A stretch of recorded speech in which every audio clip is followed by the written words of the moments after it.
Karthigai Deepam serial இன்றைக்கான எபிசோடில் என்ன நடக்க போகுதுன்னு பார்க்கலாம் வாங்க. என்னோட ரிவ்யூ பிடிச்சிருந்தா லைக் பண்ணுங்கள்.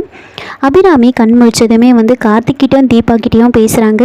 உங்கள் எல்லாரையுமே நான் ரொம்ப கஷ்டப்படுத்திட்டேன்ல அப்படிலாம் கேட்டுட்டு அப்போ தீபா கிட்டே பேசும்போது தீபா கழுத்தில் தாலி இல்லாததை கவனித்து உன் கழுத்தில் தாலி கொடி எங்கே அப்படின்னு கேட்கும்போது அப்போ தீபா அவங்க வேண்டிக்கிட்ட அந்த விஷயத்தை சொல்கிறாங்க. அதை கேட்டு அபிராமி ரொம்ப எமோஷ்னல் ஆகுறாங்க. கார்த்திக் நான் பெற்ற பிள்ளை, அவன் எனக்காக கஷ்டப்படுறது வேறு, ஆனால் நீ இந்த வீட்டுக்கு வாழ வந்த பொண்ணு, நீ எனக்காக யோசிச்சிருக்க பாரு, இதுக்கெல்லாம் நான் என்ன கைமாறு செய்ய போறேன்னே தெரியல, இருந்தாலும் நீ தாலி கொடியை கழட்டி வச்சிருக்க கூடாது அப்படின்னா சொல்லிட்டு இருக்காங்க. அதுக்கப்புறமா ஒவ்வொருத்தராக அங்கே எல்லாரையும் அபிராமி பார்க்குறாங்க, பேசுகிறாங்க.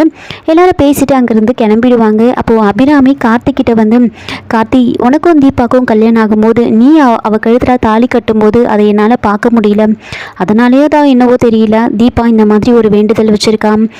இப்போது நீ தீபா கழுத்தில் தாலி கட்டணும், அதை நான் கண்குளிர பார்க்கணும் அப்படின்னு அபிராமி சொல்கிறாங்க.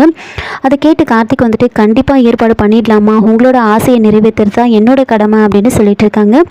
இன்னொரு பக்கம் சரி டிஸ்சார்ஜ் பண்ணுற வேலையெல்லாம் நான் பார்க்குறேன் அப்படின்னு கார்த்திக் போவார்.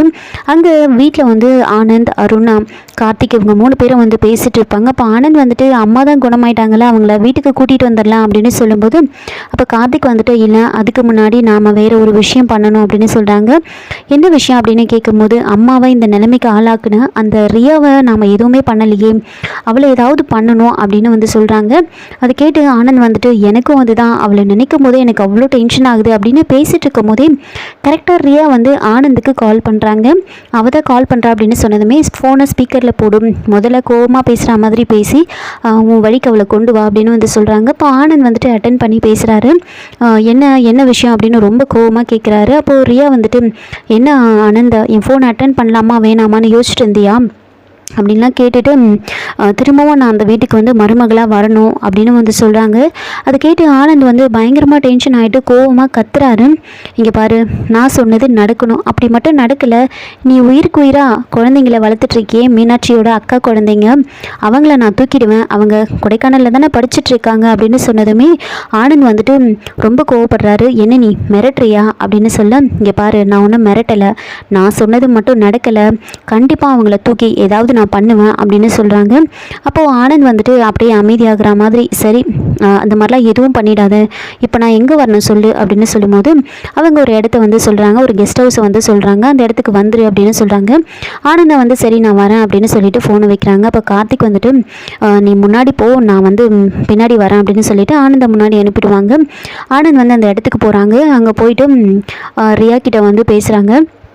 இப்போ ரியா சொல்கிறாங்க, ஆனந்த் நான் உன்னை உண்மையாக லவ் பண்ணுறேன், நான் பணத்தை மட்டுமே யோசிச்சிருந்தேன்னா கண்டிப்பாக உன் வீட்டில் இருந்து பண நகையெல்லாம் நான் எடுத்திருப்பேன், அப்போவே உன் கூட இருக்கும்போதே எடுத்திருப்பேன், சொத்தையெல்லாம் என் பேருக்கு எழுத சொல்லியிருப்பேன், நான் அப்படியெல்லாம் பண்ணேனா, நான் உன்னை உயிருக்கு உயிராக காதலிக்கிறேன், நான் உன்னோட மனைவி ஆகணும், அந்த வீட்டோட மூத்த மருமகள் ஆகணும், எனக்கு இந்த அந்தஸ்தெல்லாம் கிடைக்கணும் அப்படின்னு சொல்கிறாங்க. அப்போ ஆனந்த் என்னோட அம்மாவே நீ ஷூட் பண்ணிவிட்டு வந்திருக்கேன், உன்னை நான் அந்த வீட்டோட மருமகள் ஆகணுமா, என்னோட பொண்டாட்டி ஆகணும்னு உனக்கு அந்த ஆசை வேறு இருக்கா அப்படின்னா ஆனந்த் ரொம்ப கோவப்படுறாங்க. அப்போ ரியா இங்கே பாரு, அது ஒரு ஆக்சிடென்ட் மாதிரி, நான் உன் தம்பியை தான் சொல்லணும்னு நினச்சேன், ஆனால் உங்கள் அம்மா இடையில வந்துட்டாங்க, அதுக்கு நான் எதுவும் பண்ண முடியாது அப்படின்னு சொல்லிட்டு இருக்காங்க. எனக்கு உன்னோட பொண்டாட்டியாக அந்த வீட்டில் வாழணும், அந்த வீட்டோட மூத்த மருமகன்ற பேர் எனக்கு கிடைக்கணும் அப்படின்னு சொன்னதுமே ஆனந்த் ரொம்ப டென்ஷன் ஆகிட்டு அங்கே கத்தி வச்சுருப்பாங்க, அதை எடுத்துகிட்டு நீ எல்லாம் உயிரோடவே இருக்கக்கூடாது அப்படின்னு சொல்லி கத்தி எடுத்துகிட்டு ரியாவை குத்துறதுக்காக வராங்க. அப்போ கரெக்டாக ரியா பயங்கரமாக கத்துறாங்க. அதோடு அப்படியே போலீஸ் அந்த கெஸ்ட் ஹவுஸ்க்கு வரா மாதிரி காமிக்கிறாங்க. போலீஸ் ரொம்ப வேகமாக வந்துட்டு இருக்காங்க. உள்ளே டோரை ஓப்பன் பண்ண உடனே ரியாவை ஆனந்த் கட்டி போட்டு வச்சுருப்பாரு. உடனே போலீஸ் பார்த்ததுமே அப்போ ரியா சொல்கிறாங்க, கண்டிப்பாக இதெல்லாம் நீயா பண்ணியிருக்க மாட்டேன், உனக்கு பின்னாடி யாரோ இருக்காங்க அப்படின்னு சொல்கிறாங்க. அப்போ கரெக்டாக கார்த்தி என்ட்ரி கொடுக்குறாரு. நினச்சேன் அப்போவே நீ தான் இதெல்லாம் பண்ணுவேன்னு நினச்சேன், நான் என்னையும் ஆனந்தையும் பிரிக்கிறதுல உனக்கு என்ன அவ்வளோ பெரிய ஆசை அப்படின்னு கேட்க, அப்போது கார்த்திக் அடுத்தவங்க புருஷனை நீ அடையணும்னு நினைக்கிறியா, அதுவே தப்பு, நீ என்ன கேள்வி கேட்குறியா அப்படின்னு சொல்கிறாங்க. அதுக்கப்புறமா ரியாவை அங்கேருந்து அரெஸ்ட் பண்ணி கூட்டிகிட்டு போகிறாங்க. அப்போ ரியா கண்டிப்பாக நான் திரும்ப வருவேன், திரும்ப அந்த வீட்டோட மருமகளாக ஆகிறேன்னா இல்லையான்னு மட்டும் பாருங்க அப்படின்னு ரியா சபதம் போட்டுட்டு போகிறாங்க அங்கேருந்து. இதோட இந்த எபிசோடை முடிச்சிருக்காங்க. என்னோட ரிவ்யூ பிடிச்சிருந்தா லைக் பண்ணுங்கள், மறக்காமல் சப்ஸ்கிரைப் பண்ணுங்கள். தேங்க்யூ.